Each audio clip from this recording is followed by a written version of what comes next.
现在棉被、枕头等相关寝具顺应环境永续也有了新的突破，也就是将农业废弃物菱角壳变成经济价值极高的生物炭材，而且还结合回收旧渔网的尼龙复合成新的材料。深耕40年的本土企业在成功开发以后，也透过户外教学的机会来教育下一代循环经济的观念。除了耐久、祛湿、除味，还有远红外线的保暖，特别在最近一波一波的寒流大受欢迎。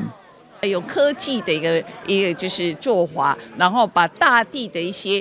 就是资源再利用。所以我们今天现场看到了意境的沉浸事实上发挥科技的功能薄薄的，但是摸起来舒服，甚至保暖度非常的高。科炭因为它是用生态林教授的技术它经过1000度的煅烧，所以1000度的煅烧了，有足好的远红外线释放率和保暖性所以在这个寒天的时阵，我甲做成棉被特别适合因为它的保暖性足好我有试过用棉片甲放伫咧手顶管以后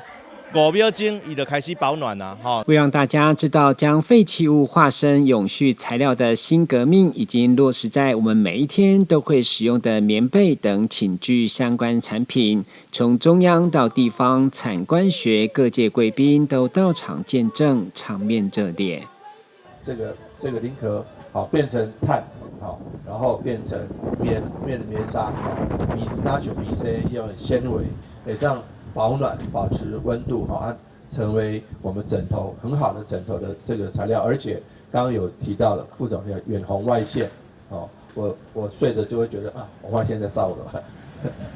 但是对身体是好的。迎接新的一年，业者表示，消费者只要在1月19号之前到厂拍特卖会，就可以最优惠的价格买到当季新品，为年节除旧布新，迎来新气象。记者郭文吉台南报道。